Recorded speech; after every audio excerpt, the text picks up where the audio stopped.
ये आपकी जनसत्ता का आज का संपादकीय पाठ है। देखिए, संपादकीय पाठ ये आर्टिकल, एडिटोरियल आपको प्रारंभिक परीक्षा, मुख्य परीक्षा और इंटरव्यू हर जगह मदद पहुंचाते हैं। चाहे आप लोग सिविल सर्विस एग्जाम की तैयारी कर रहे हो या फिर किसी स्टेट पीसीएस एग्जाम की तैयारी कर रहे हो, इन्हें जरूर पढ़ा करिएगा।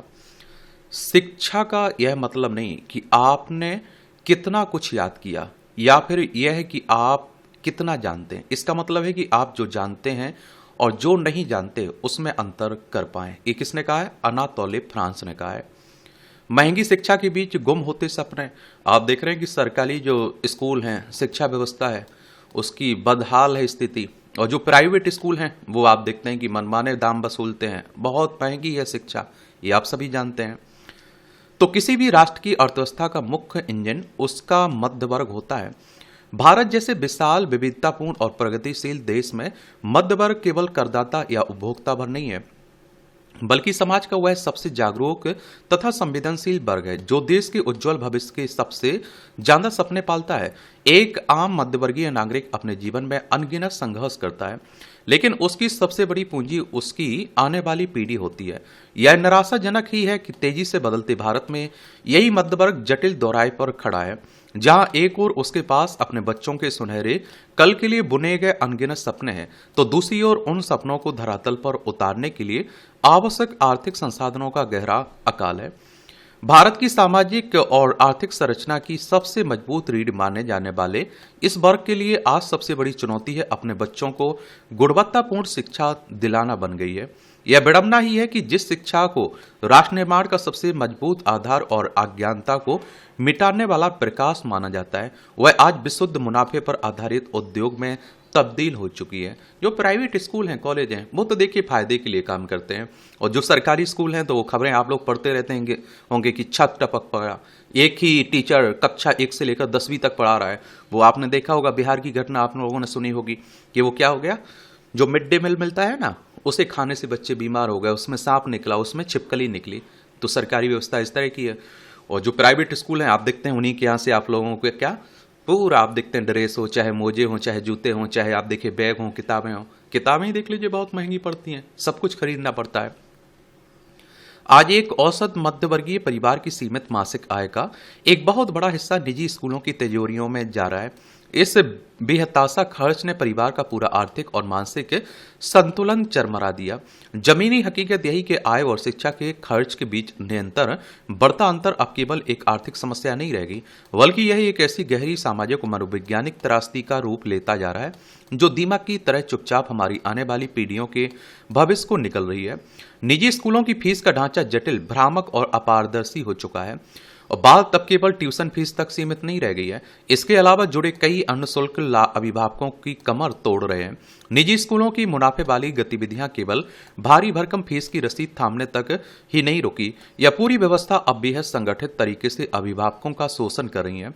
आज स्कूल प्रबंधन ही यह तय करता है कि बच्चों की किताबें किस विशिष्ट प्रकाशक की होंगी, बेस शहर की किस दुकान से खरीदी जाएंगी। हर साल पाठ्यक्रम में मामूली फेरबदल कर या फिर प्रकाशक का बदलकर पुरानी किताबों के इस्तेमाल की संभावना को पूरी तरह खत्म कर दिया जाता है। स्कूल की वर्दियां, विशेष प्रकार के जूते मोजे, स्कूल बैग, यहां तक कि मामूली स्टेशनरी भी तय दुकान से बाजार मूल्य से कई गुना ऊंचे दामों पर खरीदने का दबाव बनाया जाता है। अभिभावकों के पास ना तो सवाल पूछने का अधिकार है, ना भोलभाव करने की गुंजाइश, और ना ही किसी अन्य विकल्प को चुनने की स्वतंत्रता। और मैं तो कहता हूं कि एनसीईआरटी किताबें क्यों लागू नहीं करते हैं, एक समान किताबें क्यों लागू नहीं करते हैं सभी स्कूलों में, फिर कमाई उनकी कैसे होगी? और कोई बोलने वाला भी नहीं। शिक्षा व्यवस्था में जो खामियां हैं, जो कमियां हैं, जो समस्याएं हैं, वो सबको पता है, जग जाहिर है, लेकिन उसमें सुधार करने को कोई तत्पर नहीं है। जब शिक्षा व्यवस्था ज्ञान और अच्छे संस्कार देने के बजाय विशुद्ध रूप से उत्पाद बन जाती है, तो बच्चों के भीतर छिपी स्वाभाविक रचनात्मकता, मौलिकता और जिज्ञासा नष्ट होने लगती है। उनकी जगह एक बेलगाम प्रतिस्पर्धा, बिना समझे रटने की प्रवृत्ति और हर समय दूसरों से आगे निकलने का भारी दबाव घर कर लेता है। आजकल के बच्चे छोटी उम्र में ही यह समझने लगते हैं कि उनकी शिक्षा के लिए उनके माता पिता किस हद तक आर्थिक और मानसिक कष्ट झेल रहे हैं, और ऐसे में अपनी स्वाभाविक रुचि के विषयों को चुनने के बजाय वे उन डिग्रियों की तरफ भागने को मजबूर हो जाते हैं जो उन्हें जल्दी से जल्दी नौकरी का अवसर देते हैं। और आप देखते हैं कि इस तरह हमारा देश भविष्य के कई महान वैज्ञानिकों, विचारकों और नवोन्वेषकों को इसलिए खो रहा है क्योंकि शिक्षा की लागत ने उनके सपनों के खुले आसमान को एक छोटे से आर्थिक पिंजरे में तब्दील कर दिया। और मध्यवर्गीय परिवारों के बच्चों का भविष्य आज उनकी प्रतिभा या कठिन परिश्रम पर उतना निर्भर नहीं है जितना इस बात पर निर्भर हो गया है कि उनके माता पिता की आर्थिक हैसियत क्या है। यह पूरी स्थिति हमारे समाज में बहुत ही खतरनाक और चौड़ा खाई पैदा कर रही है।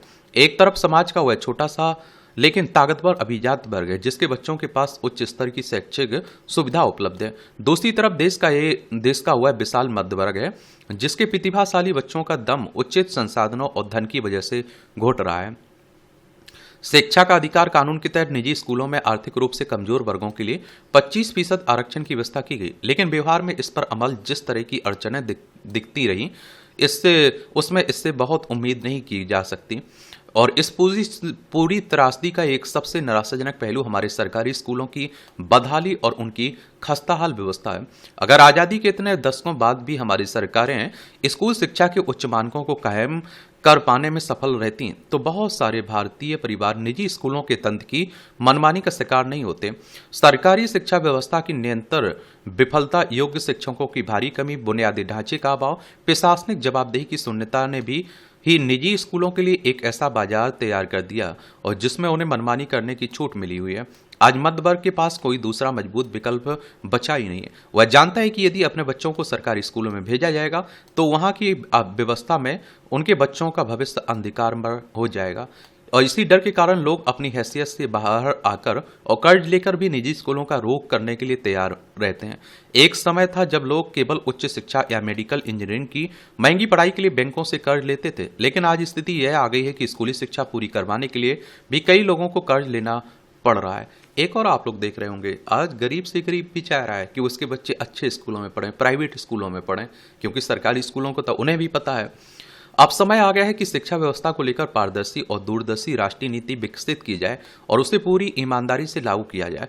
यह सुनिश्चित करना राज्य और सरकारों को की संवैधानिक जिम्मेदारी कि शिक्षा मनमाना मुनाफा कमाने वाला व्यवसाय न बने। शिक्षण संस्थानों को बिना किसी लाभ के सिद्धांत पर चलने के लिए बाध्य किया जाना चाहिए और नियमों का उल्लंघन करने वाले स्कूलों को मान्यता रद्द की जानी चाहिए।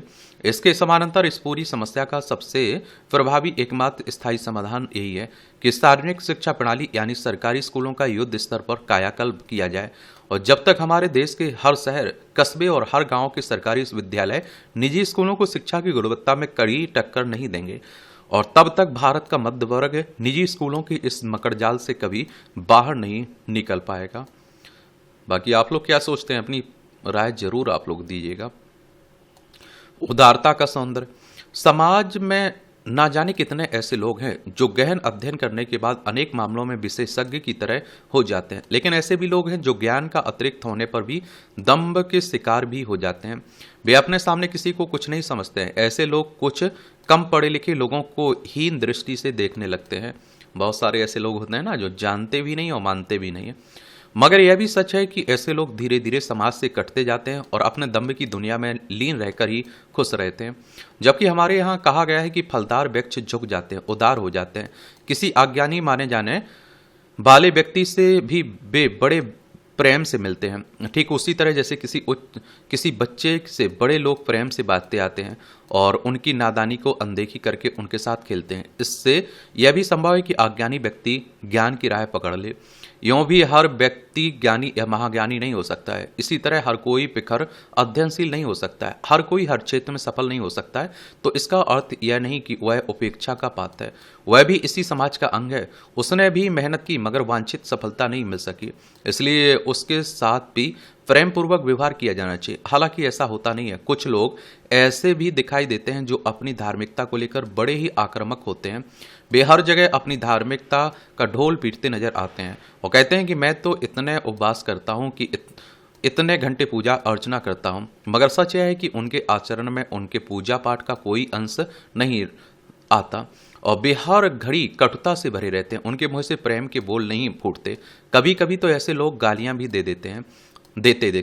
और इस तरह के कुछ लोग भले ही खुद को सात्विक बताते हों, सादिक बस्तों में रहते हों, लेकिन उनके आचरण में वह सात्विकता नजर नहीं आती जो किसी धार्मिक व्यक्ति में सहज ही होनी चाहिए। धार्मिकता अगर मनुष्य को बेहतर और ज्यादा मानवीय ना बनाए तो वह बेकार है। ज्ञान अगर मनुष्य को विनम्र ना बनाए, सहिष्णु ना बनाए, उदार ना बनाए तो ऐसा ज्ञान किस काम का। केवल किताबों में दर्ज बातों को याद कर लेना ज्ञान नहीं होता। ऐसा ज्ञान रखने वालों को तोता की तरह कहा जाएगा। तोता जो सुनता है वही दोहराने लगता है, फिर चाहे वे भजन हो या अपशब्द। लेकिन जो व्यक्ति विवेकशील है वह जो ग्रहण करता है उसके अनुरूप आचरण भी करता है, इसलिए वह तोते से अलग होता है। अगर कोई अध्ययनशील ज्ञानी व्यक्ति अपने व्यवहार में कटु है, अबद्ध है, तो इसका मतलब यह हुआ कि वह सही मायने में सच्चा ज्ञानी नहीं है और उसके पास केवल किताबी ज्ञान है। उसे अभी आत्मज्ञान नहीं होगा।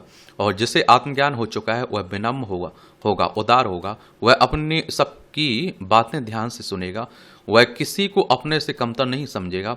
समस्या है कि चाहे ज्ञान का मामला हो या धन दौलत का, आमतौर पर जिसके पास अधिक मात्रा में होता है वह अपने आप को विशिष्ट समझने लगता है।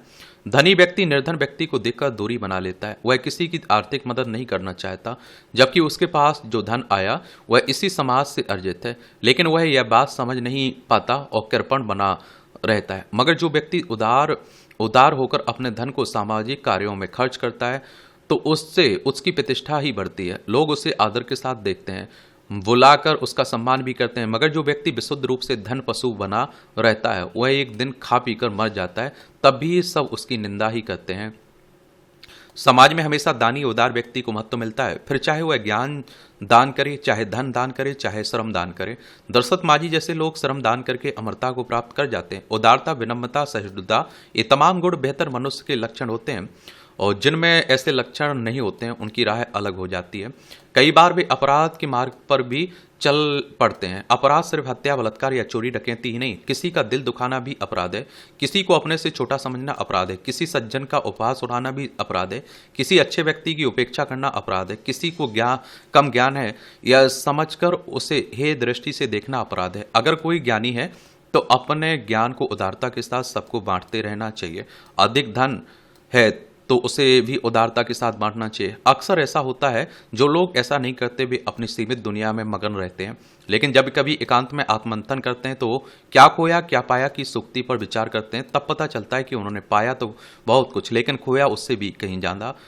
और मगर जो ज्ञानी जन होते हैं वे कुछ नहीं खोते बल्कि निरंतर पाते ही रहते हैं। या ज्ञान पाना ही उनकी वास्तविक कमाई है, असल पूंजी है। वो इसका सुख वही व्यक्ति उठा सकता है जो निर्मल मन वाला है, उदार है और समरसत्ताजीवी है।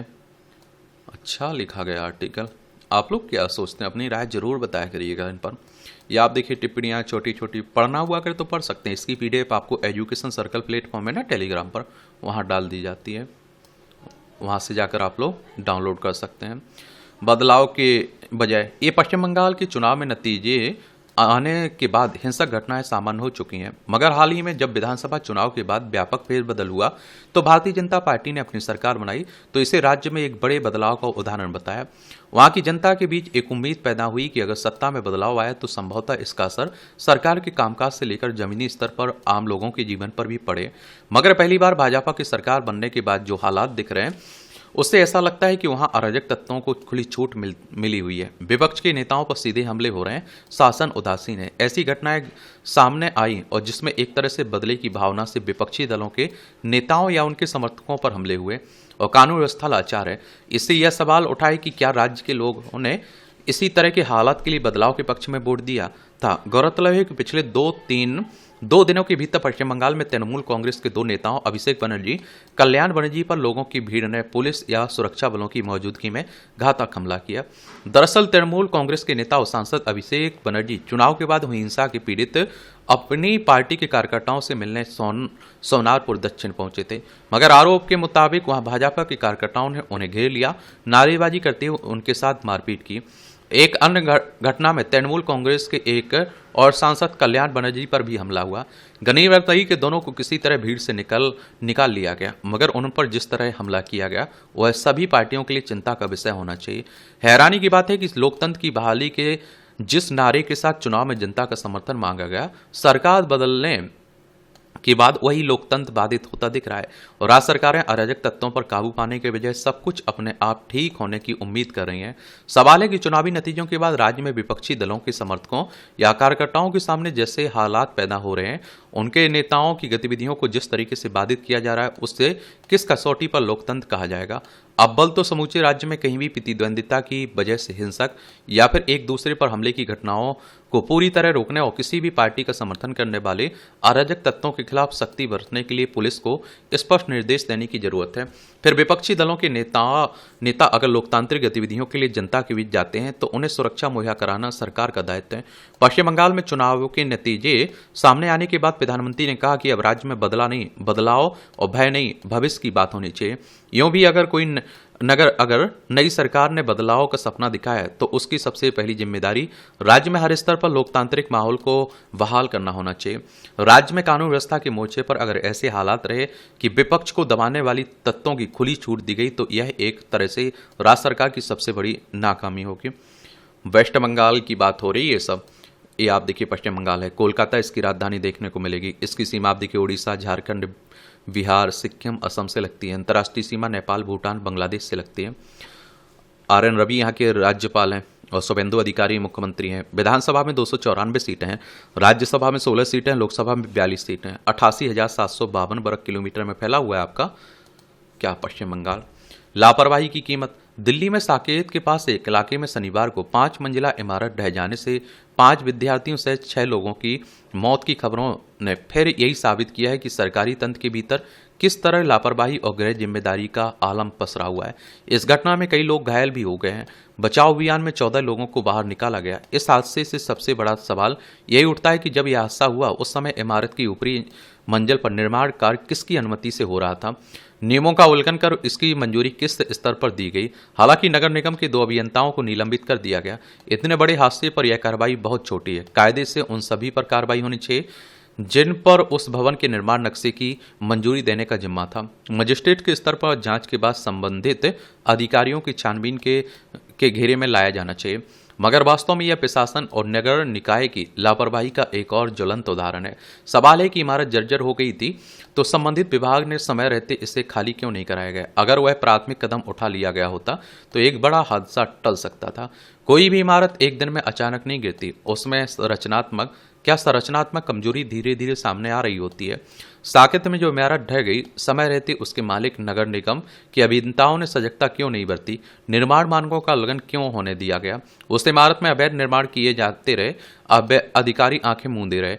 तो दरअसल यह आपराधिक लापरवाही। साकेत में हुई घटना पूरी दिल्ली के लिए सबक होनी चाहिए। यहाँ कई व्यावसायिक और रिहायशी इमारतें हैं जो भवन निर्माण की कसौटी पर खरी नहीं उतरती। पिछले 2-3 दशकों में राजधानी में भवनों के निर्माण का जिस तरह व्यवसायीकरण हुआ उसके नतीजे सामने आने लगे। जर्जर होती कोई इमारत कब ठहर जाए कहा नहीं जा सकता है। अवैध और जर्जर इमारतों का पूरी दिल्ली में सर्वे निरीक्षण होना चाहिए ताकि समय रहते नागरिकों की जान बच सके और आगे इस तरह की घटना ना हो। बाकी देखेंगे क्या होता है और इस तरह से आप देखेंगे कि आज के संपादकीय पाठ की कहानी कवर होती है। आप लोग पढ़ते रहिए, एंजॉय करते रहिए। आपका कोई सवाल हो, मेरे लिए सुझाव हो तो जरूर बता सकते हैं। धन्यवाद।